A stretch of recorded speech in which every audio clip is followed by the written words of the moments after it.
பெற்றவர் நீரே. உம்முடைய திருவயிற்றிங்கனியான இயேசுவும் ஆசி பெற்றவரே. பொன்னமரியே வெண்தாயே பாவலாருக்கு எங்களுக்காக எப்போதும்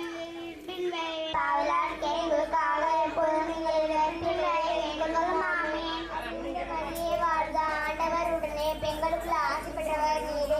உடைய திருவேற்றிங்கனியான இயேசுவும் ஆசி பெற்றவர் நீரே. உடைய திருவேற்றிங்கனியான இயேசுவும் ஆசி பெற்றவரே.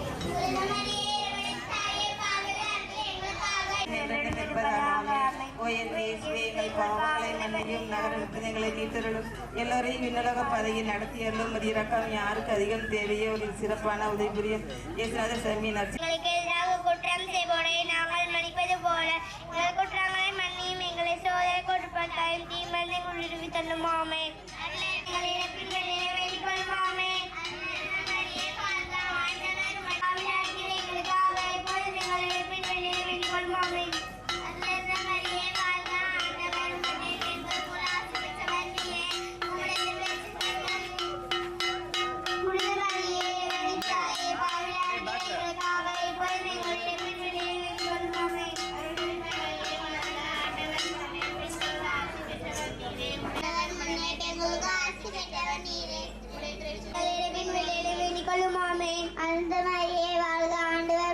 எங்களுக்கு ஆசி பெற்றவர் நீரே. திரட்சிக்கனான இயேசுவும் ஆசி பெற்றவரே. புனித மரியே இறைவன் தாயே பாவிலா இருக்கிற எங்களுக்காக எப்பொழுதும் எங்கள் இறப்பின் வேளையில வேண்டிக் கொள்ளும் ஆமென். அந்த மரியே வாழ்க. ஆண்டவர் எங்களுக்காக இப்பொழுதும் எங்கள் இறப்பின் வேளையில வேண்டிக் கொள்ளும் ஆமென். அந்த மரியே வாழ்க. ஆண்டவர் எங்களுக்கு ஆசி பெற்றவர் நீரே. திரட்சிக்கனான இயேசுவும் ஆசி பெற்றவரே.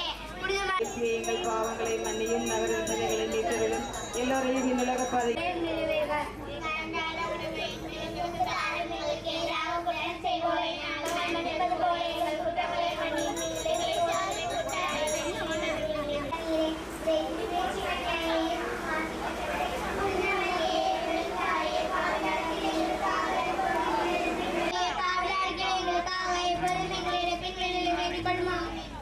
இந்த மரியே வாழ்க. ஆண்டவர் உன்னை பெண்களுக்கு ஆசி பெற்றவர் நீரே.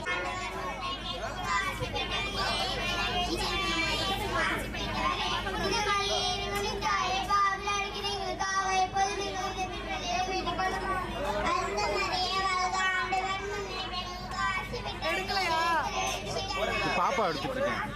இதான் வந்துட்டு ஒரே ஒன்று.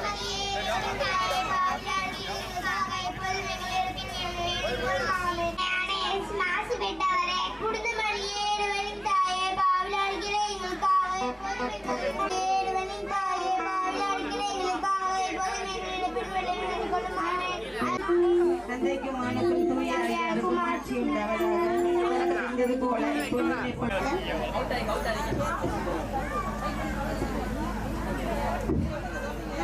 ஹலோ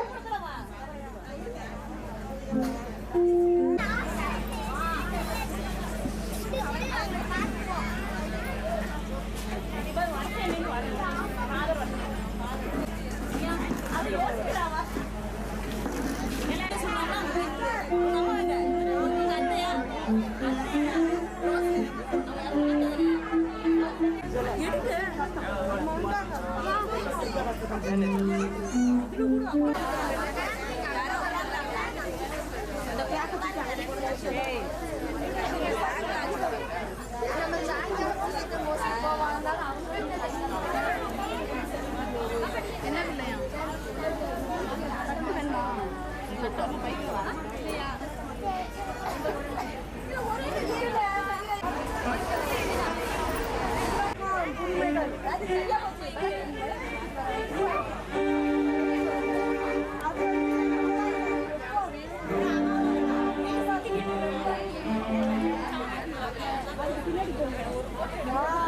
தவறாத திருப்பலியில் பங்கெடுத்தார்.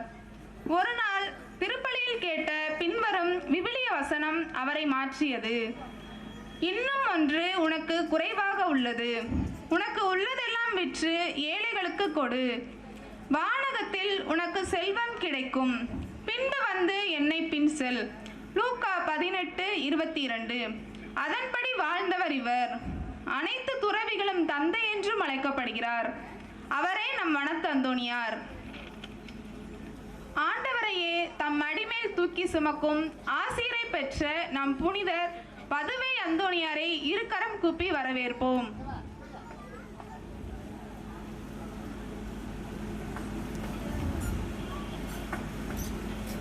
புனித பதுவை அந்தோணியார் தம் வாழ்நாள் முழுவதும் அன்பையும் ஏழ்மையையும் தாழ்ச்சியையும் ஞானத்தையும் அணிகலன்களாக அணிந்திருந்தார்.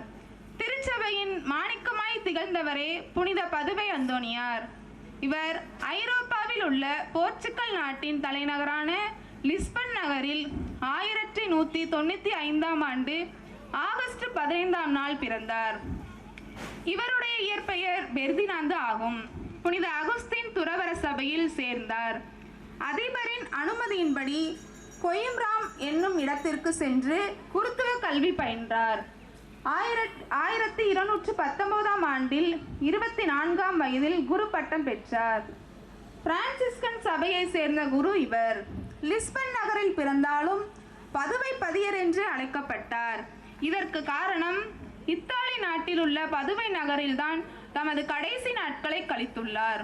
ஆகவேதான் பதுவை பதியர் என்றே அழைக்கப்பட்டார். அவருடைய நாக்கு மட்டும் அழியாமல் இருப்பது கண்டுபிடிக்கப்பட்டு இன்றும் பதுவை நகரில் கோவிலில் பாதுகாக்கப்பட்டு வருகிறது. 1946ஆம் ஆண்டு திருத்தந்தை 12ஆம் பத்திநாதர் புனித அந்தோணியாரை திருச்சபையின் மறைவல்லுநர்களில் ஒருவராக அறிவித்தார்.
நவதானியங்கள் பல்வேறு பயன்களால் உருமாறி உயிருக்கு உகுந்த வாழ்வை காத்து கொண்டு இருக்கின்றன. நவதானியங்கள் என்பன கோதுமை, நெல், துவரை, பாசிப்பயிறு, கொண்டக்கடலை, மொச்சை, எள், உளுந்து மற்றும் கொள் ஆகியவை ஆகும். நவதானியங்கள் என்பன இந்திய மொழிகளில் 9 நவதானியங்கள் என்று பொருள்படும். இந்த 9 நவதானியங்களும் இந்திய உணவு பண்டங்களில் பெரும்பாலும் உபயோகப்படுத்தப்படும் முக்கிய பொருளாகும். அதிகமாக பயன்படுத்தப்படும் கோதுமை என்ற நவதானியமே நமது திருச்சபை நற்கருணை என்ற அப்பத்தை வழங்கப்படுகின்றன. மனிதர் அப்பத்தால் மட்டுமல்ல, மாறாக கடவுளின் வாய்ச்சொல் ஒவ்வொன்றாலும் வாழ்கிறார் என்று மறைநூல் எழுதியுள்ளது. நவதானியங்களான இவை ஒவ்வொன்றும் மண்ணில் விழுந்து மடியாவிட்டால் இது இப்படி இருக்கும். மடிந்தால்தான் மிகுந்த விளைச்சலை அளிக்கும். அதுபோல தமக்கென வாழ்வோர் தமது வாழ்வை இழப்பார். தமது வாழ்வை பொருளாக கருதுவோர் நிலை வாழ்வுக்கு தம்மை உரிமையாக்குவார். எனவே இத்தகைய பெருமைக்குரிய நவதானியங்களை வைத்து நல்லதொரு ஆரத்தி எடுக்கின்றோம்.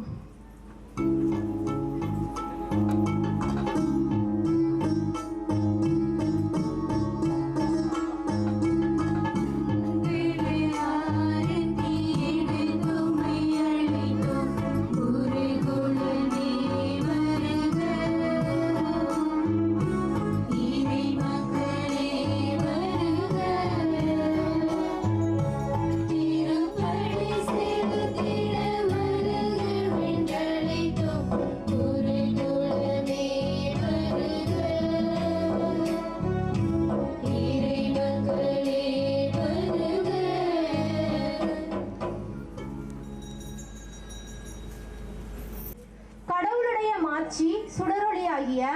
தம் வல்லமை மிக்க சொல்லால் எல்லாவற்றையும் தாங்குகிறது. மண்ணுலகு உருவற்று வெறுமையாக இருந்தது. எங்கும் இருள் பரவி இருந்தது. அப்பொழுது கடவுள் ஒளி தோன்றுக என்றார். ஒளி தோன்றிற்று. ஒளியையும் இருளையும் வெவ்வேறாக பிரித்தார். நாமும் நம் வாழ்வில் இருள் என்னும் துன்பத்தை அகற்றி ஒளி என்னும் இன்ப வாழ்வை ஏற்க குத்துவிளக்கு ஏற்கிறோம். இவ்வுலகம் பஞ்சபூதங்களை உள்ளடக்கியது. அதன் காரணமாக நாம் குத்துவிளக்கில் 5 திரிகளை ஏற்றுகிறோம். முதல் திரியை ஏற்ற பண்பிற்கும் பாசத்திற்கும் உரிய பங்கு தந்தை அருட்பணி ஆ. அந்தோணிசாமி அவர்களை அழைக்கின்றோம்.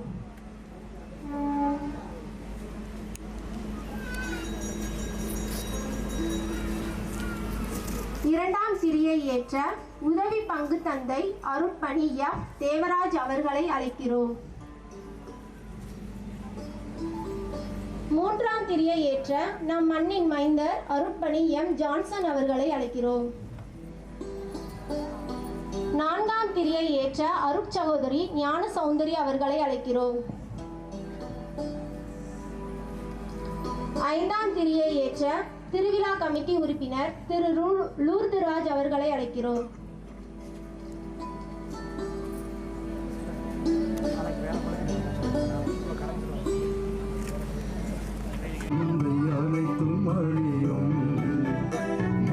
அடிமை கோலம் ஒழியும்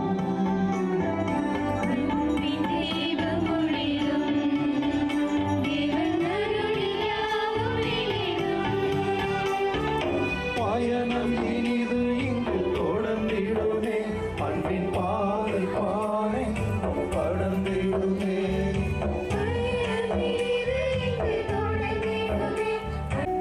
தந்தை மகன் தூயாவியாரின் பெயராலே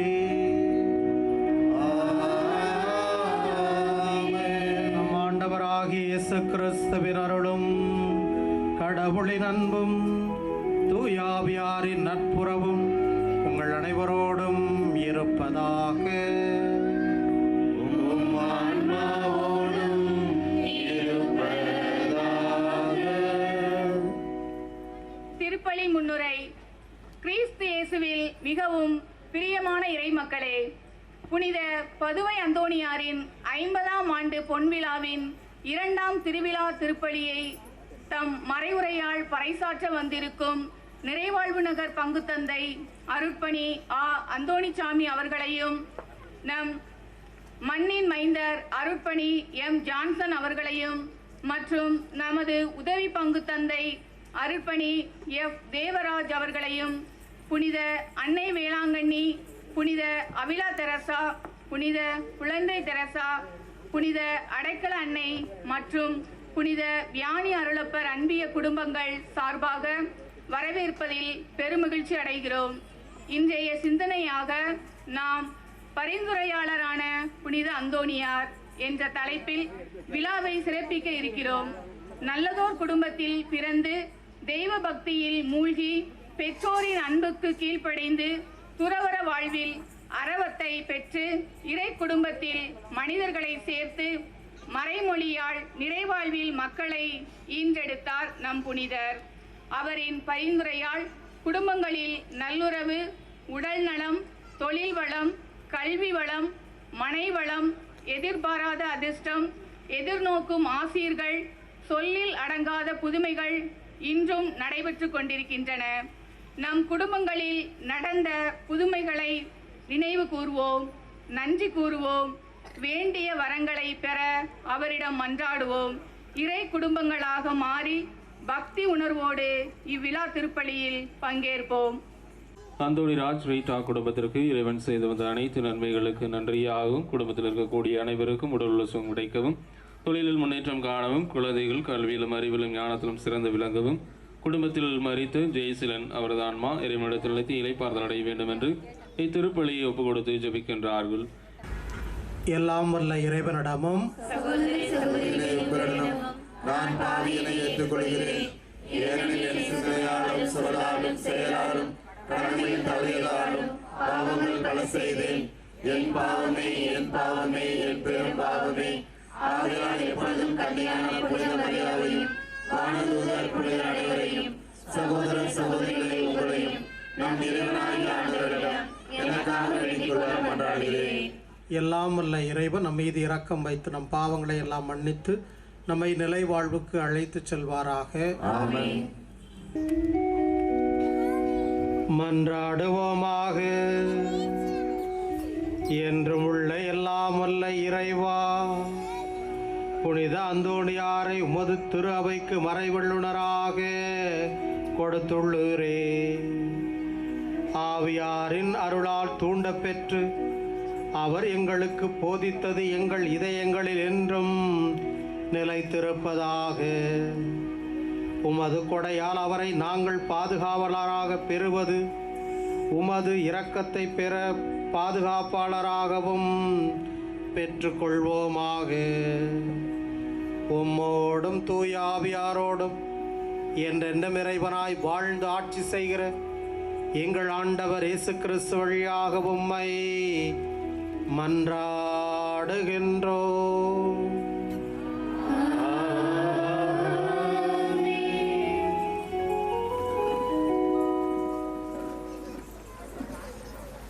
முதல் வாசக முன்னுரை. சோதோமுக்காக ஆண்டவரிடம் பரிந்து பேசும் ஆபிரகாமின் உரையாடலை இன்றைய முதல் வாசகத்தில் காணப்போகிறோம். சோதோமுக்கு எதிரான கண்டன குரலை உண்மையா என ஆராய இறங்கி சென்று பார்ப்பேன் என்றார் ஆண்டவர். ஆபிரகாம் ஆண்டவரை அணுகி, தீயவனோடு நீதிமான்களையும் அழிப்பது ஏற்றதன்று. அனைத்துலகிற்கும் நீதி வழங்குபவர் நீதியும் தீர்ப்பு வழங்க வேண்டினார். அதன்படி ஆண்டவர் 50, 40, 30, 20 அல்லது 10 நீதிமான்களை முன்னிட்டு சோதோமை அழிக்க மாட்டேன் என்றார். இவ்வாறு புனிதர்களின் பரிந்துரைக்கு ஆண்டவர் செவி கொடுக்கிறார் என்பதை உணர்த்தும் முதல் வாசகத்திற்கு செவி கொடுப்போம். முதல் வாசகம் தொடக்க நூலிலிருந்து வாசகம். அதிகாரம் 18, இறை வார்த்தைகள் 22 முதல் 33 முடிய. தொடக்க நூலிலிருந்து வாசகம். அதிகாரம் 19, இறை வார்த்தைகள் 22 முதல் 33 முடிய. அப்பொழுது அந்த மனிதர்கள் அவ்விடத்தை விட்டு சோதோமை நோக்கி சென்றார்கள். ஆபிரகாமோ ஆண்டவர் திருமுன் நின்று கொண்டிருந்தார். ஆபிரகாம் அவரை அணுகி கூறியதாவது: தீயவரோடு நீதிமான்களையும் சேர்த்து அழித்து விடுவீரோ? ஒருவேளை நகரில் 50 நீதிமான்களாவது இருக்கலாம். அப்படியானால் அதில் இருக்கிற 50 நீதிமான்களை முன்னிட்டாவது அவ்விடத்தை காப்பாற்றாமல் அழிப்பீரோ? தீயவனோடு நீதிமானையும் அழிப்பது உமக்கு ஏற்றதன்று. நீதிமானையும் தீயவனையும் சமமாக நடத்துவது உமக்கு உகந்ததன்று. அனைத்துலகிற்கும் நீதி வழங்குபவர் நீதியுடன் தீர்ப்பு வழங்க வேண்டாமோ என்றார். அதற்கு ஆண்டவர், நான் சோதோம் நகரில் 50 நீதிமான்கள் இருப்பதாக கண்டால் அவர்களின் பொருட்டு முழுவதையும் காப்பாற்றுவேன் என்றார். அப்பொழுது ஆபிரகாம் மறுமொழியாக, தூசியும் சாம்பலுமான நான் என் தலைவரோடு பேச துணிந்து விட்டேன். ஒருவேளை அந்த 50 நீதிமான்களில் 5 பேர் குறைவாயிருக்கலாம். 5 பேர் குறைவதை முன்னிட்டு நகர் முழுவதையும் அழிப்பீரோ என்றார். அதற்கு அவர், நான் 45 பேரை அங்கே கண்டால் அழிக்க மாட்டேன் என்றார். மீண்டும் அவர் உரையாடலை தொடர்ந்து, ஒருவேளை அங்கே 40 பேர் மட்டும் காணப்பட்டால் என்ன செய்வீர் என்று கேட்க, ஆண்டவர் 40 நீதிமான்களின் பொருட்டு அதனை அழிக்க மாட்டேன் என்றார். அப்பொழுது ஆபிரகாம், என் தலைவரை, நான் இன்னும் பேச வேண்டும், சினமடைய வேண்டாம். ஒருவேளை அங்கே 30 பேரை காணப்பட்டால் என அவரும் 30 பேர் அங்கு காணப்பட்டால் அழிக்க மாட்டேன் என்று பதிலளித்தார்.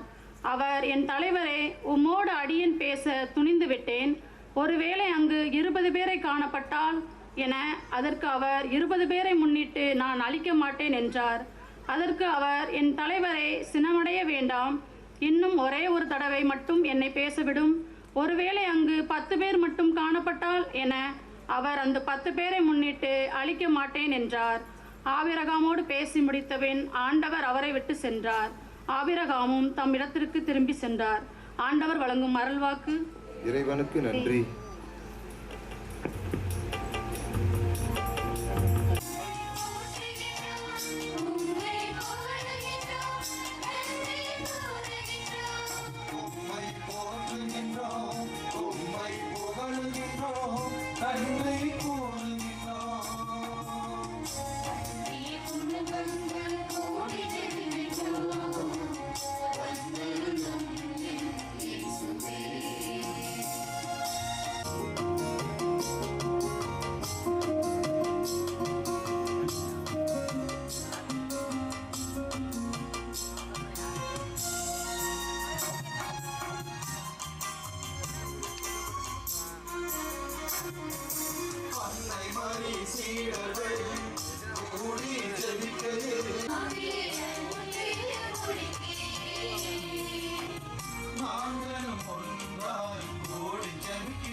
பகிர்ந்து பகிர்ந்து வாழ்கிட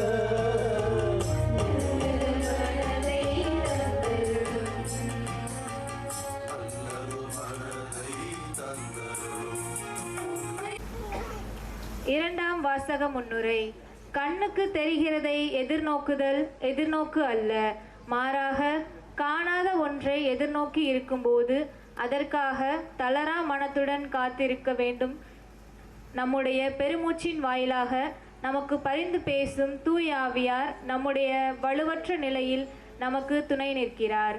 இறை மக்களுக்காக பரிந்து பேசும் தூய ஆவியாரின் மனநிலையை கடவுளும் அறிவார் என்பதை உணர்த்தும் இன்றைய இரண்டாம் வாசகத்திற்கு செவி கொடுப்போம்.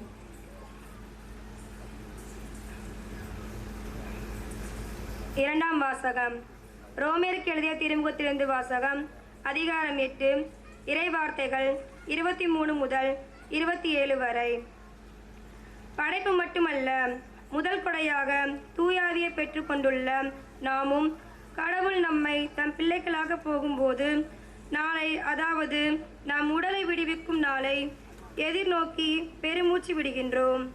நமக்கு மீட்பு கிடைத்துவிட்டது எனினும் எதிர்நோக்கும் அளவில்தான் அது கிடைத்துள்ளது. கண்ணுக்கு தெரிகிறதை நோக்குதல் எதிர்நோக்கு ஆகாது. ஏற்கனவே கண்ணால் காண்கிறதை எவராவது எதிர்நோக்குவாரா? நாமோ காணாத ஒன்றை எதிர்நோக்கி இருக்கும்போது அதற்காக தளரா மனத்தோடு காத்திருக்கின்றோம். இவ்வாறு தூய ஆவியார் நமது வலுவற்ற நிலையில் நமக்கு துணை நிற்கிறார்.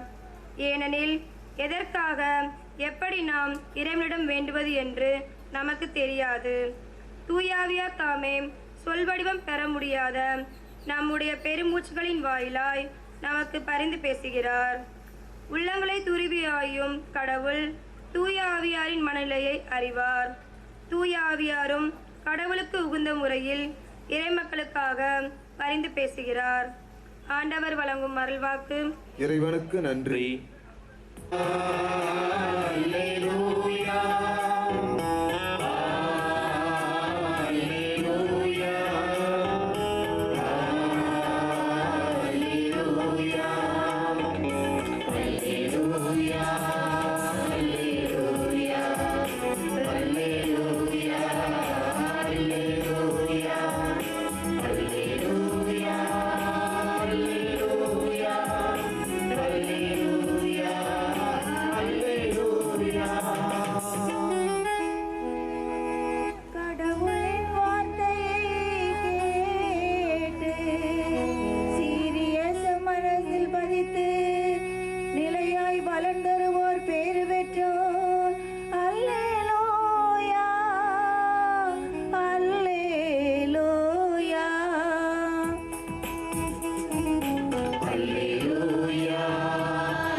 ஆண்டவர் உங்களோடு இருப்பாராக.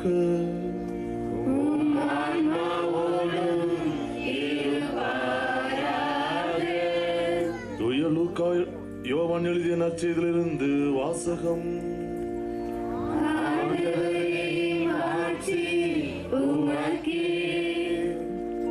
மூன்றாம் நாள் அதிகாரம் 2 இறைவசனங்கள் 1 12 முடிய. மூன்றாம் நாள் கலிலேயாவில் உள்ள கானாவில் திருமணம் ஒன்று நடைபெற்றது. இயேசுவும் தாயும் அங்கு இருந்தார். இயேசுவும் அவருடைய சீடரும் அத்திருமணத்திற்கு அழைப்பு பெற்றிருந்தனர். திருமண விழாவில் திராட்சரசம் தீர்ந்து போகவே இயேசுவின் தாய் அவரை நோக்கி, திராட்சரசம் தீர்ந்து விட்டது என்றார். இயேசு அவரிடம், அம்மா, அதை பற்றி நாம் என்ன செய்ய முடியும்? எனது நேரம் இன்னும் வரவில்லையே என்றார். இயேசுவின் தாய் பணியாளரிடம், அவர் உங்களுக்கு செல்வதெல்லாம் செய்யுங்கள் என்றார். யூதரின் தூய்மை சடங்குகளுக்கு தேவையான 6 கல் தொட்டிகள் அங்கே இருந்தன. அவை ஒவ்வொன்றும் 2-3 குடம் தண்ணீர் கொள்ளும். இயேசு அவர்களிடம், இத்தொட்டிகளில் தண்ணீர் நிரப்புங்கள் என்றார். அவர்கள் அவற்றை விளிம்பு வரை நிரப்பினார்கள். பின்பு அவர், இப்போது மொண்டு பந்தி மேற்பார்வையாளரிடம் கொண்டு போங்கள் என்று அவர்களிடம் கூறினார். அவர்களும் அவ்வாறே செய்தார்கள். பந்தி மேற்பார்வையாளர் திராட்சை ரசமாய் மாறியிருந்த தண்ணீரை சுவைத்தார். அந்த ரசம் எங்கிருந்து வந்தது என்று அவருக்கு தெரியவில்லை. தண்ணீர் மொண்டு கொண்டு வந்த பணியாளருக்கே தெரிந்திருந்தது. ஆகையால் பந்தி மேற்பார்வையாளர் மணமகனை கூப்பிட்டு, எல்லாரும் நல்ல திராட்சை ரசத்தை முதலில் பரிமாறுவர், யாவரும் விருப்பம் போல குடித்த பின் தான் தரம் குறைந்த ரசத்தை பரிமாறுவர். நீர் நல்ல ரசத்தை இதுவரை பரிமாறாமல் ஏன் வைத்திருந்தீர் என கேட்டார். இதுவே இயேசு செய்த முதல் அருள் அடையாளம். இது கலிலேயாவில் உள்ள கானாவில் நிகழ்ந்தது. இதன் வழியாக அவர் தம் ஆட்சியை வெளிப்படுத்தினார். அவருடைய சீடரும் அவரிடம் நம்பிக்கை கொண்டனர். இதன் பிறகு அவரும் அவரது தாயாரும் சகோதரர்களும் அவருடைய சீடரும் கப்பர்நாகும் சென்று அங்கு சில நாட்கள் தங்கியிருந்தனர். ஆண்டவரின் அருள்வாக்கு. அன்பிற்குரிய சகோதரிகளே, சகோதரர்களே, ஆத்துமேடு புனித அந்தோணியார் ஆலயத்தினுடைய 50வது ஆண்டு திருவிழாவினை நேற்றைய தினம் கொடியேற்றத்துடன் தொடங்கி இன்றைக்கு நவநாளையும் நாளை திருவிழாவையும் கொண்டாட இருக்கக்கூடிய உங்கள் அனைவருக்கும் என்னுடைய வாழ்த்துக்களை தெரிவித்துக் கொள்கிறேன். அந்தோணியார் வழியாக இறைவன் உங்களை நிறைவாக ஆசீர்வதிக்க நான் தொடர்ந்து ஜெபிக்கிறேன். ஒரு முறை பெர்னார்ட் ஷா என்ற புகழ்பெற்ற அறிஞர், அவர் நோய்வாய்ப்பட்டிருந்த பொழுது அவருடைய நண்பரான மருத்துவர் ஒருவருக்கு தொலைபேசியில் அழைத்து இவ்வாறு சொன்னாராம், டாக்டர் நண்பா, வேகமாக வா, என்னால் ஒன்றுமே செய்ய முடியவில்லை என்று சொன்னாராம். என்ன செய்ய முடியவில்லை என்று கேட்டாராம். எனக்கு நெஞ்சு வலிப்பது போல இருக்கிறது, என்னால் எழுந்து நிற்க முடியவில்லை, நடக்க முடியவில்லை, ஒரு காஃபி போட்டு கூட குடிக்க முடியவில்லை என்று சொன்னாராம். உடனே அவருடைய மருத்துவர் சொன்னாராம், இதெல்லாம் ஒரு பிரச்சனையா? இங்கே வந்து நிறையா இதில் ஆஃபீஸில் இல்லை மருத்துவமனையில் நிறையா நோயாளிகள் காத்திருக்கிறார்கள், இவர்களையெல்லாம் விட்டு உன்னை பார்க்க வர வேண்டுமா, நீயே கொஞ்சம் சமாளிக்கலாமே என்று சொன்னாராம். உடனே அதற்கு பெர்னார்ட் ஷா, இல்லை முடியாது, நீ கட்டாயம் வர வேண்டும் என்று சொன்னாராம். சரி, நண்பனுக்கு என்று சொல்லி அவர் கிளம்பி வேகமாக வருகிறார். அப்பொழுது பார்த்தால் பெர்னார்ட் ஷா மேலே முதல் மாடியில் இருக்கிறார். அவரை பார்க்க வேண்டும் என்றவுடன் இந்த பெர்னார்ட் ஷாவை விட வயது முதிர்ந்தவரான இருந்த மருத்துவர் வேகமாக படியை ஏறுகிறார். அங்கே வேகமாக படி ஏறிய உடனே அவருக்கு படபடப்பாகிறது, ஒரே களைப்பாகி அவர் அங்கே நாற்காலியில் அப்படியே அமர்ந்து விடுகிறார். உடனே இதை பார்த்த பெர்னார்ட் ஷா வேகமாக ஓடிப்போய் அவரை நெஞ்சை தடவி கொடுத்து, ஒன்றுமில்லை, இந்தா தண்ணீர் கொடு என்று சொல்லி கொஞ்சம் போய் உள்ள ஒரு காஃபியை போட்டு கொண்டு வந்து அவருடைய கையில் கொடுத்தாராம். கொடுத்துவிட்டு கொஞ்ச நேரம் பேசி கொண்டிருந்தார்கள். என்னுடைய நெஞ்சு வலியை சரி பண்ணுவதற்காக இப்போ உனக்கு நெஞ்சு வலி வந்த மாதிரி ஆயிடுச்சே என்று சொல்லி ஒரு அரை மணி நேரம் பேசி கொண்டு இருக்கிறார்கள். பேசி முடித்த உடனே அந்த மருத்துவர் ஒரு சீட்டை எழுதி $100 ஃபீஸுன்னு சொல்லி, டாக்டர் ஃபீஸ்ன்னு சொல்லி போட்டாராம். பெர்னார்ட் ஷாவுக்கு ஒரே கோவம் வந்துச்சு. ஏப்பா, நீ ஒரு வைத்தியமும் எனக்கு பார்க்கல, நான் தான் உனக்கு காஃபி போட்டு கொடுத்துருக்கேன், மிச்ச வேலையெல்லாம் செஞ்சுருக்கிறேன் அப்படின்னு சொல்லி சொன்னாராம். உடனே அந்த மருத்துவர் இவ்வாறு சொன்னாராம், நீ என்னை எதற்காக இங்கே அழைத்தாய் என்று சொல்லினாராம். என்னால் நிற்க முடியல, நடக்க முடியல, அப்புறம் என்னது காப்பி குடிக்க முடியல, போட்டு குடிக்க முடியல. இப்போ நான் உக்காந்துருக்கிறேன், நீ நடந்து போன, காஃபி போட்டு கொண்டு வந்து எனக்கு கொடுத்துருக்க, அரை மணி நேரமாக நின்று தான் என்கிட்ட பேசிக்கிட்டு இருக்க. ஸோ உன்னுடைய நோய் முழுவதையும் நான் குணமாக்கியிருக்கிறேன், அதனால தான் அந்த $100 ஃபீஸ் என்று சொன்னாராம். இயேசுவில் அன்பிற்குரிய சகோதரிகளே சகோதரர்களே, பரிந்துரையாளரான புனித அந்தோணியார் என்ற தலைப்பில் இன்றைக்கு நாம் சிந்திக்க இருக்கின்றோம். பரிந்துரை செய்தல் என்றால் என்ன? இதுக்கு இங்கிலீஷில் என்ன சொல்லுவாங்க? இங்கிலீஷ் மீடியம் நிறையா படிக்கிறீங்கள? நீங்கள் என்ன படிக்கிறீங்களா ஸ்கூலில்? ஸ்கூல் பிள்ளைங்க சொல்லுங்கள் யாராவது. Recommendation letter. ரெக்கமெண்டேஷன் லெட்டரில் என்ன எழுதணும்? எழுதுகிறவங்க என்ன எழுதணும்? ப்ளீஸ்னு எழுதணுமா? நல்லதை எழுதணும். ஒருத்தரை பற்றி பெருமையாக எழுதி கொடுக்கறதுக்கு பேர் தான் ரெக்கமெண்டேஷன் லெட்டர். இப்போ ஒருத்தர் என்கிட்ட வந்து கேட்குறாங்கன்னு வச்சுக்கங்களேன், எங்கேயாவது ஒரு உதவித்தொகை கேட்குறாங்கனாக்கா, இவங்க வீட்டில் 50 லட்ச ரூபா பணம் வச்சுருக்குறாங்க அப்படின்னு சொல்லி நான் எழுதி கொடுத்தேன்னு வச்சுக்கோங்க. அவங்க போய் உதவித்தொகை வாங்குறவங்க அவங்க கொடுப்பாங்களா? அவங்க ஏழையோ பணக்காரங்களோ நம்ம என்ன எழுதணும்? இவங்க மிகவும் ஏழையானவர்கள், உதவி பெற தகுதியானவர்கள் அப்படின்னு சொல்லி தான் நம்ம எழுதணும். எனவே பரிந்துரை செய்வதில் யாருக்கு பரிந்துரை செய்கிறோமோ அவர்களுடைய நன்மதிப்பை பற்றியும், நாம் யாரிடம் பரிந்துரை செய்கிறோமோ அவர்களுக்கும் பரிந்துரை கடிதம் எழுதுபவர்களுக்குமான ஒரு முக்கோண உறவானது அமைகிறது. இங்கே பார்க்கிற பொழுது பரிந்துரையாளரான அந்தோணியார் என்பவர் யாருக்கு பரிந்துரைக்கிறார்? மக்களுக்காக, மக்களினுடைய தேவைகளை பரிந்துரைத்து இறைவனிடம் வேண்டக்கூடியவராக இருக்கிறார். எனவே அந்தோணியார் மக்களினுடைய தேவைகளை இறைவனிடம் எடுத்து சென்று இறைவன் மூலமாக அருளை பெற்று தரக்கூடிய ஒரு ட்ரையாங்குலர், வேறு என்னன்னு நீங்கள் வார்த்தை போட்டுக்குங்க, அது ஒன்று நான் சொல்ல விரும்புகிறேன். எனவே அப்படிப்பட்ட ஒரு நிலையில் எவ்வாறு அவர் நமக்கு பரிந்து பேசுகிறார், என்னென்ன விதத்திலெல்லாம் பரிந்து பேசுகிறார் என்று சிந்திப்பதற்கு முன்பாக இன்றைய நாளில் 2 வாசகங்கள் நாம் வாசிக்க கேட்டோம். தொடக்க நூலிலிருந்தும் ரோமேயருக்கு எழுதிய கடிதத்திலும். தொடக்க நூலில் ஆபிரகாம் கடவுளிடம் எவ்வாறு பரிந்து பேசுகிறார், பரிந்து பேசுவதில் உடனே கிடைக்கவில்லை என்றால் அப்படியே விட்டுவிடக்கூடாது.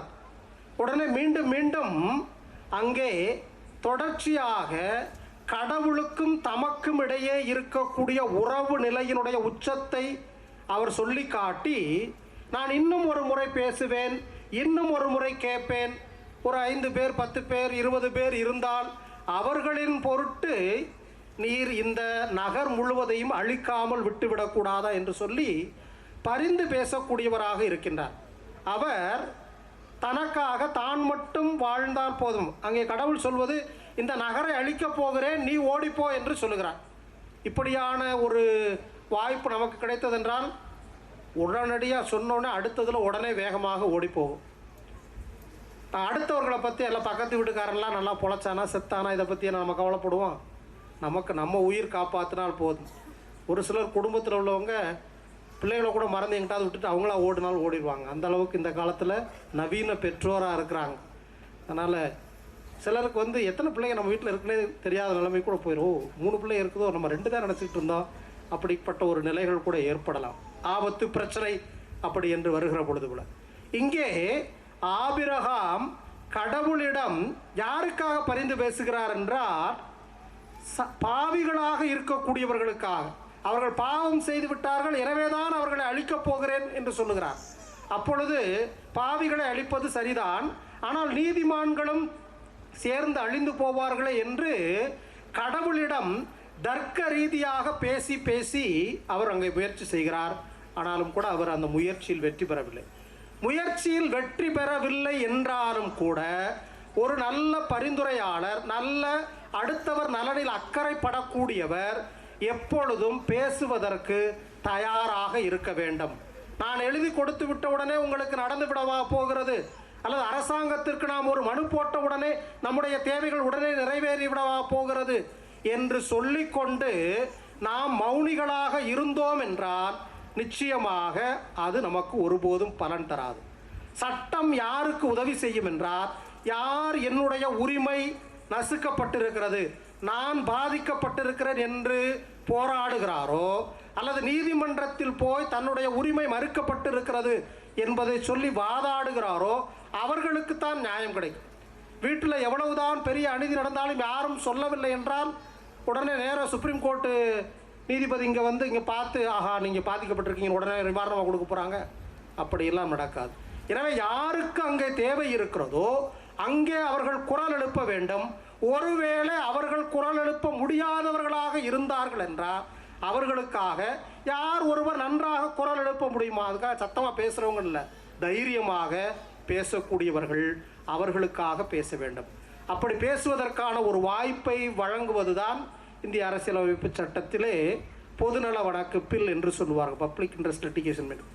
அதுபோல தான் இங்கேயும் ஆபிரகாம் ஒரு பொதுநலத்தை முன்னிறுத்தி ஒரு சிலர் பாவிகள் அழிய வேண்டும் என்ற ஒரு சூழ்நிலை இருக்கிற பொழுது நீதிமான்களையும் சேர்த்து அழிக்கக்கூடாது என்று அவர் அங்கே முயற்சி செய்வதை பார்க்கின்றோம்.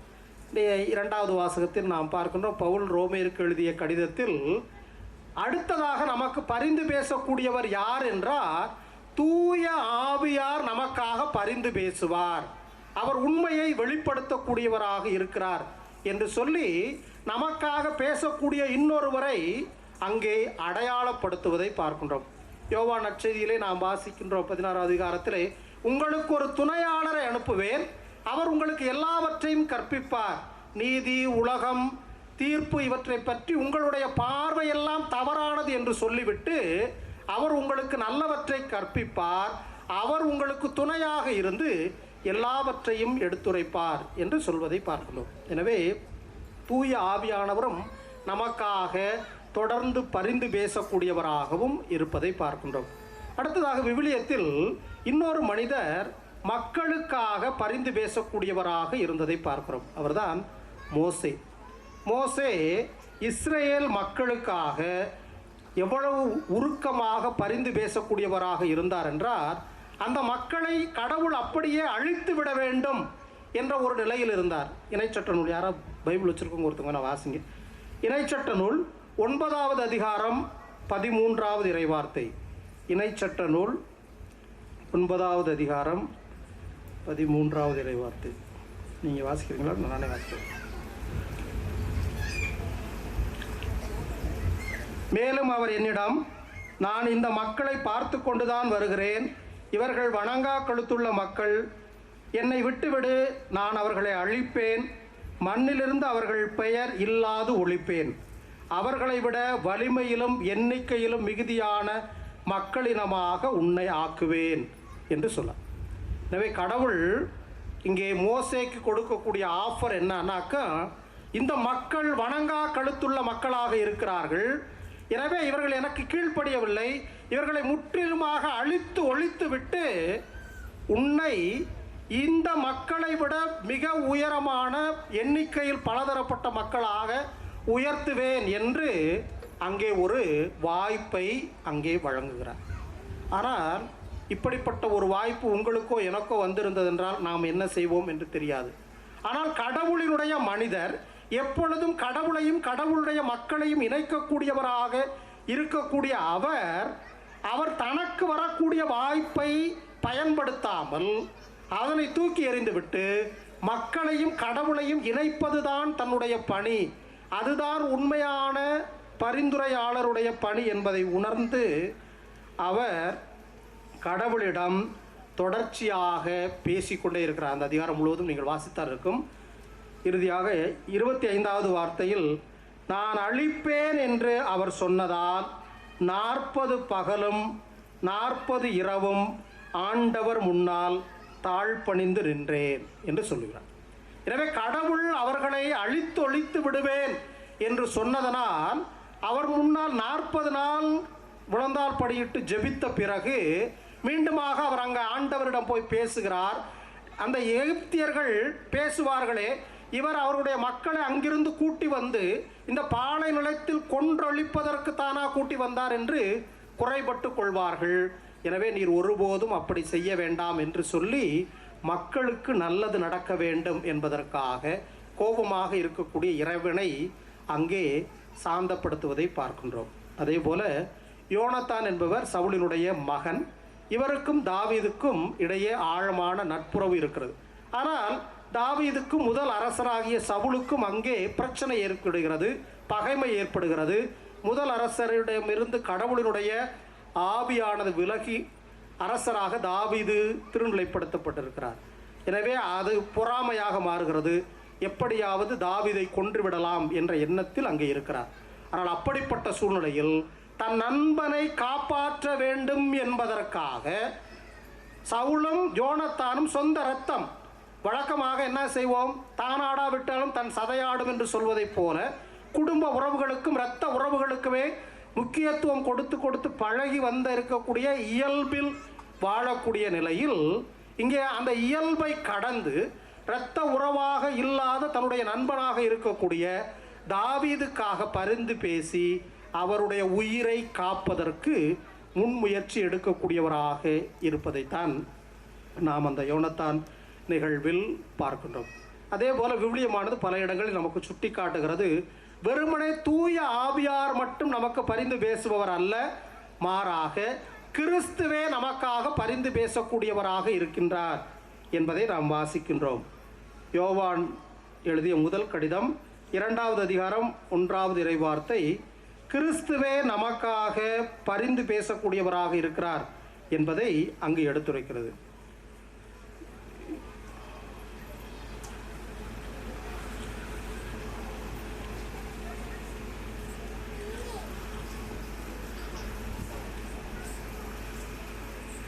ஒன்று யோவான் 2வது அதிகாரம் 1வது இறைவார்த்தை, என் பிள்ளைகளே, நீங்கள் பாவம் செய்யாதிருக்க வேண்டும் என்பதற்காக நான் உங்களுக்கு எழுதுகிறேன். ஆயினும் ஒருவர் பாவம் செய்ய நேர்ந்தாலும் தந்தையிடம் பரிந்து பேசுபவர் ஒருவர் இருக்கிறார், அவரே மாசற்ற இயேசு கிறிஸ்து என்று குறிப்பிடுகிறார். ஆம் அன்புக்குரியவர்களே, நாம் நீதிமான்களாக இருக்கின்ற பொழுது மட்டுமே நமக்கு பேசுபவர் அல்ல, மாறாக நாம் பாவிகளாக இருந்தாலும் நமக்காக பரிந்து பேசக்கூடியவராக இருப்பவர்தான் கிறிஸ்து என்று குறிப்பிடுகிறார். அதே போல ரோமேயருக்கு எழுதிய கடிதம் 8வது அதிகாரம் 34வது வார்த்தையிலும் கிறிஸ்து நமக்காக தொடர்ந்து பரிந்து பேசுகிறார் என்பதை குறிப்பிடுவதை பார்க்கின்றோம். அந்தோனியாரும் பலருக்கு பல விதங்களில் பரிந்து பேசி ஏராளமான நன்மைகளை பெற்றுத்தரக்கூடியவராக இருப்பதை பார்க்கின்றோம். குறிப்பாக அவருடைய வாழ்வில் நிகழ்ந்த ஒரு நிகழ்வு, miracles of saint Antony of Padua என்ற நூலில் இது எழுதப்பட்டிருக்கிறது. அங்கே ஒரு நண்பர் தம்முடைய வீட்டிற்கு ஒருவரை அழைத்து வந்திருக்கிறார். அவரை அங்கே தங்குவதற்காக அங்கே வைத்திருக்கிறார். அங்கே வைத்திருக்கிற பொழுது திடீரென அவருடைய வீட்டிலிருந்து ஒரு பெரும் தொகையானது காணாமல் போய்விடுகிறது. உடனே அந்த நண்பர் என்ன நினைக்கிறார், தன் வீட்டில் தங்க வைத்திருந்த இவர்தான் அந்த பணத்தை திருடி கொண்டு விட்டார் என்று சொல்லி அங்கே காவல்துறையில் புகார் அளித்து அவர் கைது செய்யப்படக்கூடியவராக அங்கே இருக்கின்றார். பிறகு அவர் கைது செய்யப்பட்டு சில நாட்கள் கழித்த பிறகு அங்கே சிறையில் சென்றவர் அங்கே அந்தோனியாரிடம் வேண்டுகிறார், இப்படி என்னிடம் அநியாயமாக என்னை பழி போட்டு என்னை இப்படி செய்துவிட்டார், அந்தோனியாரை நீர்தான் காப்பாற்ற வேண்டும் என்று சொல்கிறார். எனவே அந்தோனியாரிடம் பரிந்துரை ஜெபம் செய்த பிறகு சில நாட்களிலேயே அந்த பணமானது அங்கே அவருக்கு கிடைக்கிறது.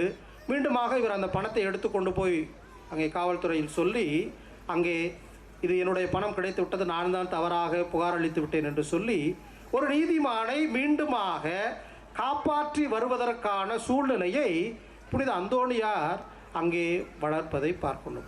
அதே போல் ஒரு அருட்சகோதரி தன்னிடம் அந்தோனியார் இறந்து அவருடைய உடல் அங்கே எடுத்து வரப்படுகிற பொழுது அங்கே வேண்டி ஜெபிக்கிறார், அந்தோனியாரே, நான் நரகத்தில் அனுபவிக்க வேண்டிய அல்லது இதில் மோட்சத்திற்கு போவதற்கு முன்பாக என்னுடைய பாவங்களுக்காக நான் அனுபவிக்க வேண்டிய துன்பங்களை எல்லாம் இப்பொழுதே எங்களுக்கு கொடும் என்று பேசுகிறார். அப்படி பேசிவிட்டு வேண்டிவிட்டு வீட்டிற்கு வந்தவுடனே அவருக்கு உடல்நலக் குறைவு ஏற்படுகிறது. டாக்டர்லாம் வந்து சோதித்து பார்க்குறாங்க, என்ன பிரச்சனை என்றே கண்டுபிடிக்க முடியவில்லை. அவருடைய சுப்பீரியர் வந்து அங்கே அவங்கள்ட்ட கேட்டு பார்க்குறாங்க. ஆனால் அந்த அருட்சகோதரி எதுவுமே அங்கே சொல்லவில்லை.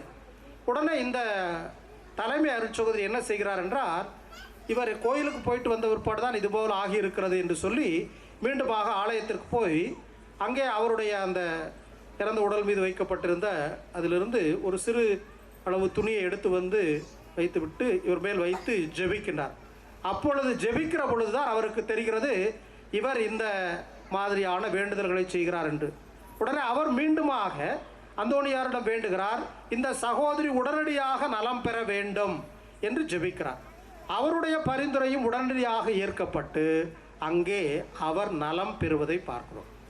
அன்புக்குரியவர்களே, எண்ணற்ற புனிதர்கள் இன்றைக்கு தங்களுக்காக அல்ல, மாறாக தம்முடைய மக்களுக்காக, அவரிடம் வேண்டுதல் செய்பவர்களுக்காக இறைவனிடம் தொடர்ந்து பரிந்து பேசி அவர்களிடம் நன்மைத்தனத்தை பெற்று கொண்டுதான் இருக்கிறார்கள், கொடுத்து கொண்டுதான் இருக்கிறார்கள்.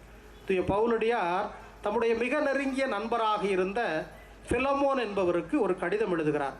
அந்த கடிதத்தில் பரிந்துரையாக அங்கே அவர் சொல்வது இதுதான்: பிலமோனிடமிருந்து தப்பி ஓடி வந்த அந்த அடிமை மீண்டுமாக அவரிடம் அனுப்புகிற பொழுது, இவர் இப்பொழுது கிறிஸ்தவத்தை ஏற்றுக்கொண்டிருக்கிறார், எனவே நீரும் கிறிஸ்தவர் இவரும் கிறிஸ்தவர், எனவே இவர் இனிமேல் உன்னுடைய அடிமை அல்ல, மாறாக உன்னுடைய சகோதரனாக ஏற்றுக்கொள்ளும் என்று சொல்லி அங்கே அவருக்காக பரிந்து பேசுவதை பார்க்கின்றோம்.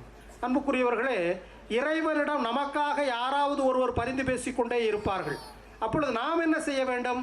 நாமும் வாய்ப்பு கிடைக்கிற பொழுது மற்றவர்களுக்காக பரிந்து பேச வேண்டும், நன்மையில் பரிந்து பேச வேண்டும். அதிலும் குறிப்பாக யாருக்காவது ஒரு உதவியோ அல்லது ஏதாவது ஒரு வாய்ப்பு இருக்கிறது என்று சொல்லுகிற பொழுது அவர்களுக்காக நாம் நல்வழியை காட்டக்கூடியவர்களாக இருக்க வேண்டும். ஒன்றுமில்லை என்றால், நீங்கள் கொஞ்சம் படித்திருக்கிறீர்கள், உங்களுக்கு அடுத்து என்ன செய்வது என்று தெரியும்.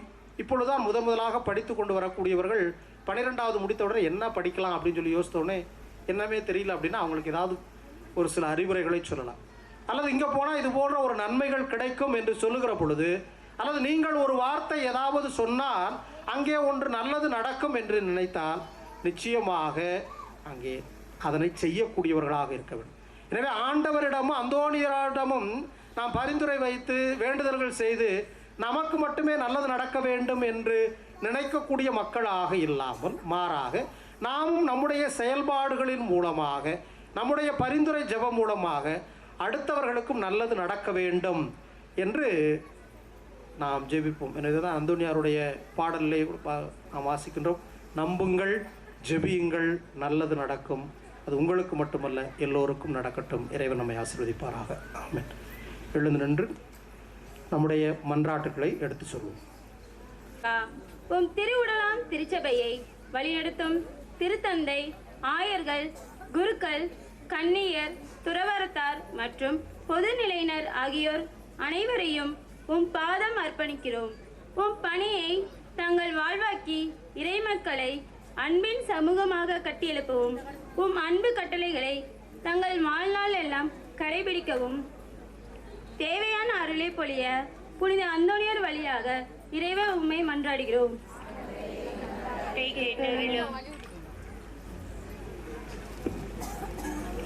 அன்பு இறைவா, எங்கள் ஊரை நிறைவாக ஆசீர்வதியும்.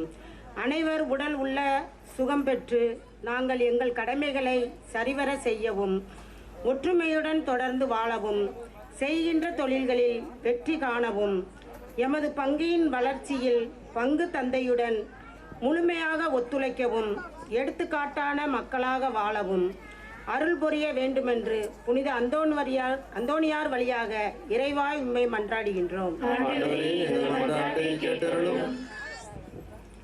நலம் அருளும் நல்ல ஆயனே இறைவா, உடல்நல குறைவினால் மருத்துவமனையிலும் தங்கள் இல்லங்களிலும் இருந்து சிகிச்சை பெறும் நோயுற்றோர் அவதியுறும் உள்ளங்களுக்காக உம்மிடம் மன்றாடுகிறோம். உமது அன்பு கரங்களால் அவர்கள் ஒவ்வொருவரையும் தொட்டு குணப்படுத்த வேண்டும் என்று புனித அந்தோணியார் வழியாக இறைவா உம்மை மன்றாடுகிறோம். உங்களுக்கு அமைதி உரித்தாகுக என்று மொழிந்த எங்கள் அன்பு தந்தையே, பல்வேறு நாடுகளில் ஏற்பட்டுள்ள பிரச்சனைகள் மற்றும் இயற்கை இடர்பாடுகளால் உலகில் அமைதியற்ற மற்றும் ஆதரவற்ற நிலையை காண்கிறோம். இந்நிலையை மாற்றி நாடுகளை ஆளும் தலைவர்களின் அறிவுத்திறனாலும் ஆக்க செயல்களாலும் மக்களின் ஒத்துழைப்பாலும் உலகில் நீடித்த அமைதியும் உதவும் மனப்பான்மையும் ஒருமைப்பாடும் வளமான வாழ்வும் நிலவ அருள் புரிய வேண்டும் என்று புனித அந்தோணியார் வழியாக உம்மை மன்றாடுகின்றோம். எங்கும் நிறைந்திருக்கும் இறைவா, உம் அருள் வளங்களுக்காக உமக்கு நன்றி கூறுகின்றோம். மனிதர்கள் தங்கள் சுயநலத்திற்காக இயற்கை வளங்களை சுரண்டுவதை தவிர்க்கவும், புவி வெப்பமயமாவதை உணர்ந்து மரங்களை பாதுகாக்கவும் அருள் தாரும். மேலும் எங்களுக்கு தேவையான பருவமழையை பொழிந்து இயற்கை வளங்களை மற்றும் கால்நடைகள் செழிக்கவும் அருள் தர வேண்டும் என்று புனித அந்தோனியார் வழியாக உம்மை மன்றாடுகிறோம்.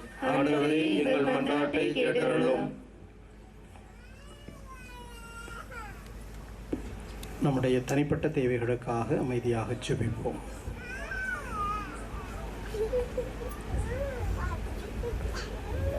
பரிவன்போடு எங்களை நேசித்து வழி நடத்தக்கூடிய அன்பின் தந்தாய், உம் பிள்ளைகள் உமது அளவு கடந்த இரக்கத்தின் மீது நம்பிக்கை வைத்து வாழ்வின் தேவைகள் ஒரு சிலவற்றை உடைய பாதத்தில் வைத்திருக்கிறோம். இவற்றையும் இன்னும் எங்கள் வாழ்வுக்கு தேவையான அத்தனை அருட்கொடைகளையும் நிறைவாக பொழிய வேண்டும் என்று எங்கள் ஆண்டவராகிய இயேசு கிறிஸ்து வழியாக உம்மை மன்றாடுகிறோம். ஆமென்.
அன்பு சகோதரிகளே, சகோதரர்களே, என்னுடையது உங்களுடையதுமான இந்த பலி எல்லாம் வல்ல தந்தையாக இறைவனுக்கு ஏற்புடையதாகும்படி மன்றாடுங்கள்.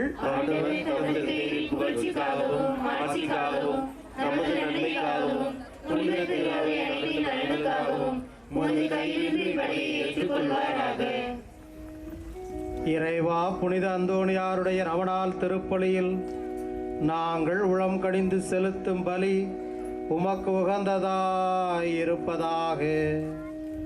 அவரது அறிவுரைப்படி முழுமையாக எங்களுக்கு அளித்து உம்மை புகழ்ந்தேத்த செய்வீராக. எங்கள் ஆண்டவராகி இயேசு கிறிஸ்து வழியாக உம்மை மன்றாடுகின்றோ.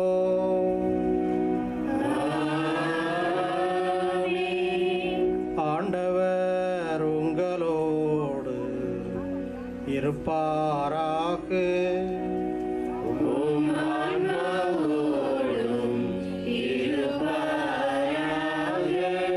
இதயங்களை மேலே எழுப்புங்கள்.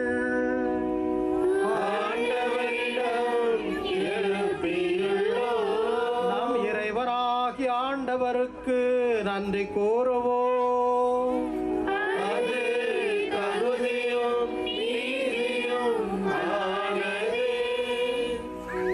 ஆண்டவரே, தூயவரான தந்தையே, என்றும் உள்ள எல்லாம் வல்ல இறைவா, எங்கள் ஆண்டவராகிய இயேசு கிறிஸ்து வழியாக என்னாலும் எவ்விடத்திலும் நாங்கள் உமக்கு நன்றி செலுத்துவது மெய்யாகவே தகுதியும் நீதியுமாகும். எங்கள் கடமையும் மீட்புக்குரிய செயலுமாகும். ஏனெனில் புனித அந்தோணியாருடைய விழாவில் உமது திரு அவை மகிழ்ந்திருக்க செய்கிறீர்.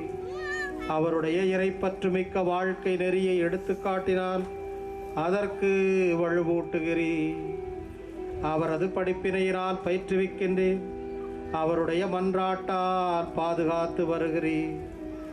ஆகவே வானதூதரணிகளோடும் புனிதரின் பெருந்திரளோடும் சேர்ந்து நாங்களும் உமக்கு புகழ்ச்சி பண்ணி செய்து முடிவின்றி பாடுவதாவது.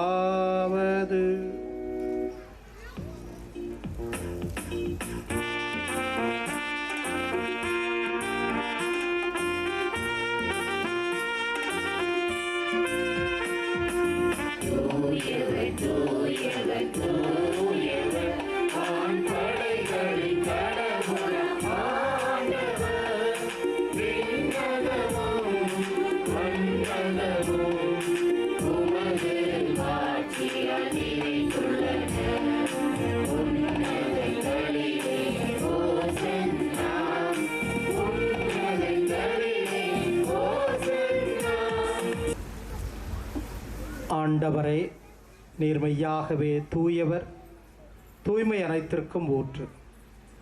ஆகவே உம்முடைய ஆவியை பொழிந்து இக்காணிக்கைகளை தூய்மைப்படுத்த உம்மை வேண்டுகிறோம். இவ்வாறு எங்கள் ஆண்டவர் இயேசு கிறிஸ்துவினுடைய உடலாகவும் இரத்தமாகவும் இவை எங்களுக்கு மாறுபடவாகும். அவர் பாடுபட உளம் கடிந்து தம்மை கையளித்த போது அப்பத்தை எடுத்து இறைவனுக்கு நன்றி செலுத்தி வாழ்த்துரைத்து தம்முடைய சீடர்களுக்கு அவர் கொடுத்து கூறியதாவது: அனைவரும் இதிலிருந்து பெற்று உண்ணுங்கள், ஏனெனில் இது உங்களுக்காக கையளிக்கப்படும் என் உடல்.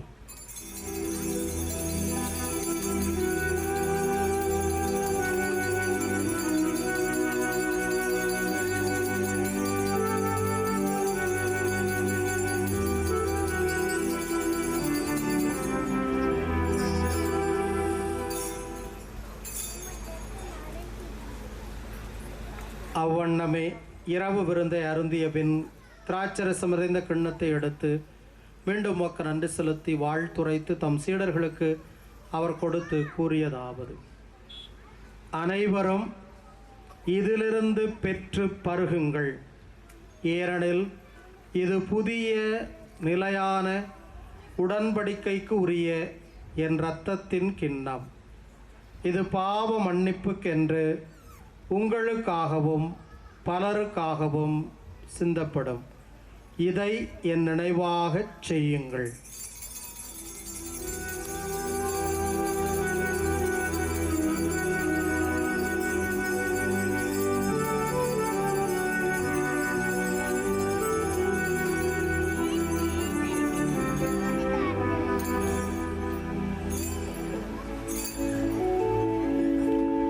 நம்பிக்கையின் மறைபொருள்.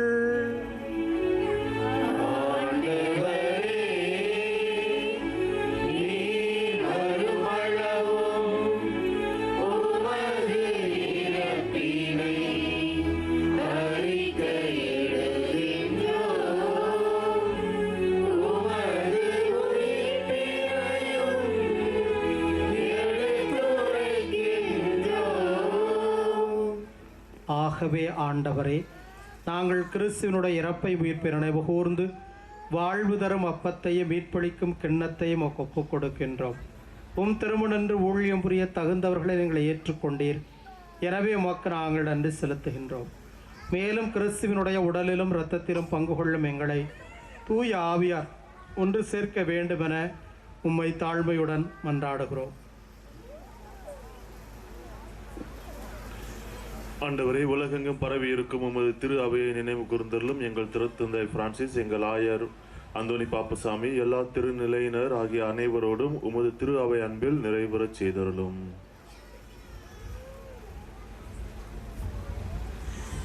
மேலும் உயிர்த்துளம் எதிர்நோக்குடன் துயில்களும் எங்கள் சகோதர சகோதரிகளையும் இறந்தோர் அனைவரையும் இரக்கத்துடன் நினைவு கூர்ந்து உமது திருமுக ஒளியினுள் ஏற்றருளும்.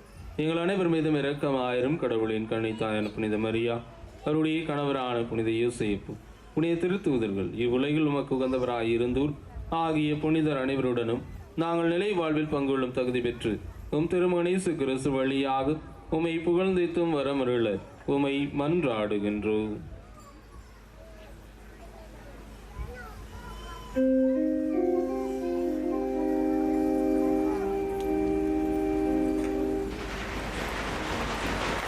இவர் வழியாக இவரோடு இவரில் எல்லாம் வல்ல இறைவனாகிய தந்தையே, தூயாவியாரின் ஒன்றிப்பில் எல்லா புகழும் மாட்சியும் என்றென்றும் உமக்கு உரியதே.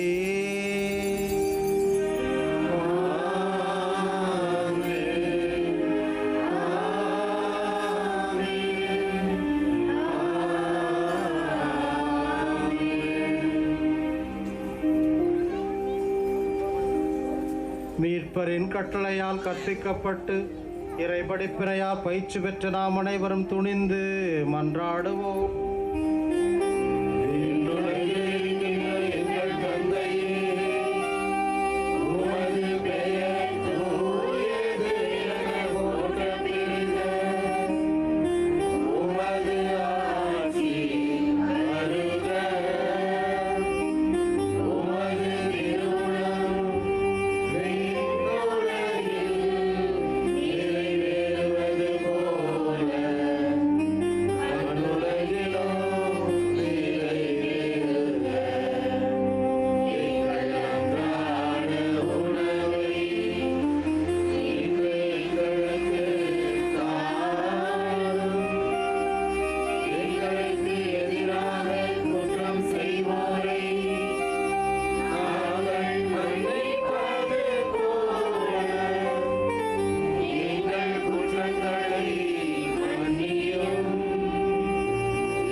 ஆண்டவரே, தீமை அனைத்திலுமிருந்து எங்களை விடுவித்து எங்கள் வாழ்நாளில் அமைதியை கனிவுடன் அருள உம்மை மன்றாடுகிறோம்.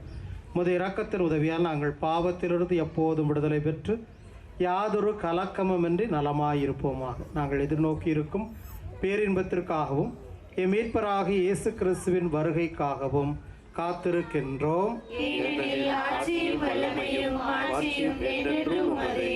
ஆண்டவராகிய இயேசு கிறிஸ்துவே, அமைதியை உங்களுக்கு விட்டுச் சொல்கிறேன், என் அமைதியை உங்களுக்கு அளிக்கிறேன் என்று உடைய திருத்தூதர்களுக்கு மொழிந்தீரே. எங்கள் அனைவருடைய பாவங்களையும் பாராமல் உமது திரு அவையின் நம்பிக்கையை கண்ணோக்கி உமது திருவுளத்திற்கு ஏற்பதற்கு அமைதி முற்றுமை அளித்தருள திருவுளம் கொள்வீராக. என்றென்று வாழ்ந்து ஆட்சி செய்கின்றவர் நீரே. ஆண்டவருடைய அமைதி உங்களோடு என்று இருப்பதாக. ஒருவருக்கொருவர் இறைவன் தருகின்ற அமைதியை பகிர்ந்து கொள்வோம். அமைதி குறித்தார்.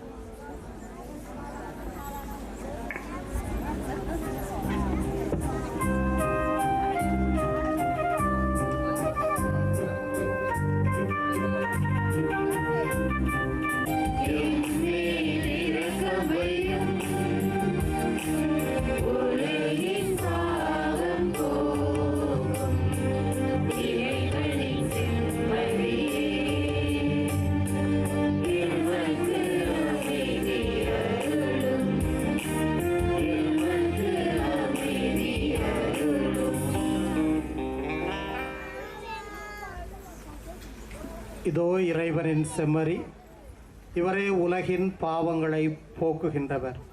நமக்காக எப்பொழுதும் பரிந்து பேசுபவர், நம்முடைய நலன்களுக்காக பரிந்து பேசக்கூடிய புனித அந்தோணியார் வழியாக ஏராளமான நன்மைகளை நமக்கு தரவல்ல இயேசு கிறிஸ்து. இந்த செம்மறியினுடைய திருவிருந்துக்கு அழைக்க பெற்றோர் பேறு பெற்றோர்.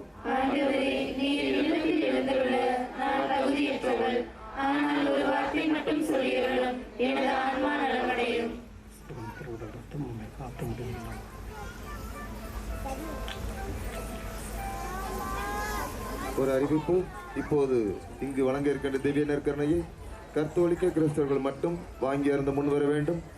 பிற மதத்தினர், பிற சபையினர் வாங்க முன்வர வேண்டாம் என்று உங்களை அன்போடு கேட்டுக்கொள்கிறோம்.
திருப்பலி நிறைவேற்றி பரிந்துரையாளரான புனித அந்தோணியார் என்ற தலைப்பின் அடிப்படையில் மறைவுரை சிந்தனை ஆற்றிய நிறைவாழ்வு நகர் பங்குத்தந்தை அருட்பணி அந்தோணிசாமி அவர்களுக்கு நம்முடைய பங்குத்தந்தை சார்பாகவும் இந்நாளில் சிறப்பு செய்யக்கூடிய புனித அன்னை வேளாங்கண்ணி, புனித அவில தெரசா, புனித குழந்தை தெரசா, புனித அடைக்கல அன்னை, புனித வியானி அருளப்பர் அன்பியங்கள் சார்பாக நம்முடைய நன்றியையும் பாராட்டுக்களையும் தெரிவித்துக் கொள்வோம்.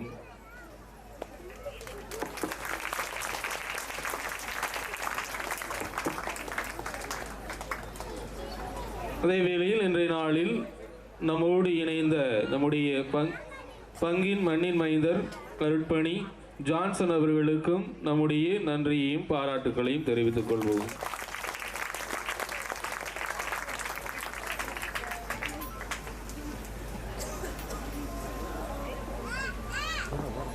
உங்கள் அனைவருக்கும் கோடி அற்புதர் புனிதர் அந்தோணியாரின் 2ஆம் நாள் திருவிழா நல்வாழ்த்துக்கள். மனிதனின் தேவைகளை கடவுளிடம் பரிந்துரையாக பேசி நம் தேவைகளை பெற்று தருபவர் புனிதர் அந்தோணியார். கடவுளையும் மனிதர்களையும் இணைக்கும் பாலமாக இருப்பவர் நம் புனிதர். நம்புங்கள், ஜெபியுங்கள், நல்லது நடக்கும் என்ற அந்தோணியாரின் வாழ்வியல் தத்துவங்களையும் அவர் நமக்காக இறைவனிடம் தொடர்ந்து பரிந்து பேசுவார் என்று அழகாக நமக்கு மறைவுரையாற்றிய நிறைவாழ்வு நகர் புனித ஜவுமலை அன்னை ஆலய பங்குத்தந்தை அருட்பணி அந்தோணிசாமி அவர்களுக்கு விழாக்குழு பணியாளர் திரு எஸ் ஆரோக்கியம் அவர்கள் பொன்னாடை மற்றும் சிறிய அன்பளிப்பு வழங்குவார்.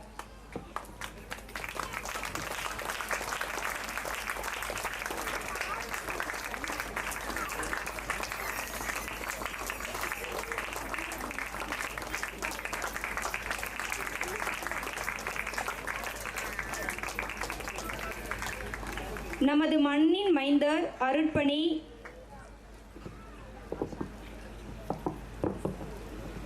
எம் ஜான்சன் அவர்களுக்கு புனித அந்தோணியார் பேரவையின் துணைத் தலைவர் திரு எம் எஸ் வின்சென்ட் அவர்கள் பொன்னாடை மற்றும் சிறு அன்பளிப்பு வழங்குவார்.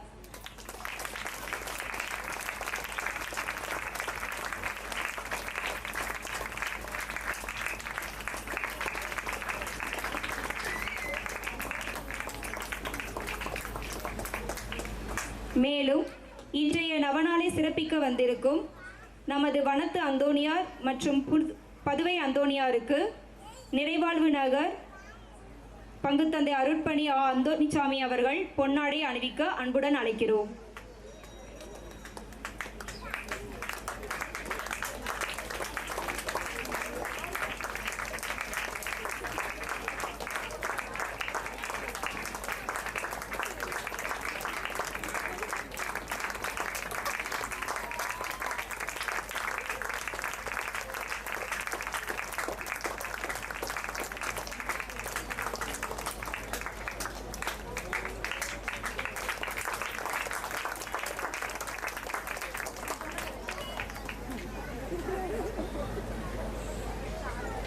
அன்பார்ந்தவர்களே, இந்த வாய்ப்பை வழங்கிய உங்களுடைய பங்கு தந்தைக்கும் இந்த பகுதியினுடைய பொறுப்பாளர்களுக்கும் என்னுடைய வாழ்த்துக்களையும் நன்றிகளையும் தெரிவித்துக் கொள்கிறேன். மன்றாடுவோமாக. ஆண்டவரை, உயிருள்ள அப்பமாகிய கிறிஸ்துவினால் ஊட்டமளித்தவர்களுக்கு ஆசிரியராகிய அதே கிறிஸ்துவினால் முழுமையாக கற்றுத்தருவீராக. அதனால் புனித அந்தோணியாருடைய நவநாள் திருப்பலியில் அவர்கள் உமது உண்மையை அறிந்து அதனை அன்பில் செயல்படுத்துவார்களாக. எங்கள் ஆண்டவராகிய இயேசு கிறிஸ்து வழியாக உம்மை மன்றாடுகிறோம். ஆண்டவர் உங்களோடு இருப்பாராக. எல்லாம் வல்ல இறைவன் தந்தை, மகன், தூய ஆவியார் உங்கள் அனைவரையும் நிறைவாக ஆசீர்வதிப்பாராக. அன்பு பணிபுரிய சென்று வாழ்வோம் திருப்பலி நிறைவேறியது. இறைவனுக்கு நன்றி. அன்புள்ள இறைமக்களே, அன்புள்ள இறைமக்களே, இப்பொழுது நமது 2ஆம் நாள் திருவிழாவிற்காக நமது பகுதியில் சேர்ந்த ஜே இறுதிராஜ் இறுதிராணி அவர்கள் குடும்பத்தார் நமக்கு இனிப்பு வழங்க இருக்கின்றார்கள். இப்பொழுது பங்கு தந்தை அவர்கள் அதை அர்ச்சிப்பார். அனைவரும் உட்கார்ந்துருங்க. உங்கள் இடத்துக்கே வந்து கொடுக்க வருவாங்க. யாரும் எந்திரிக்க வேண்டாம். தயவுசெய்து உட்கார்ந்துருங்க. அவங்க இடத்துக்கே வந்து தருவாங்க. அது முடிந்தவுடன் கலை நிகழ்ச்சி உடனடியாக ஆரம்பமாகும். அதாவது கலை நிகழ்ச்சிக்கு இடத்த ஒதுக்குறதுனால தான் உங்களுக்கு இந்த கேக்கு இப்போயே கொடுக்கப்படுகிறது. அனைவரும் அமைதியாக உட்காருங்கள்.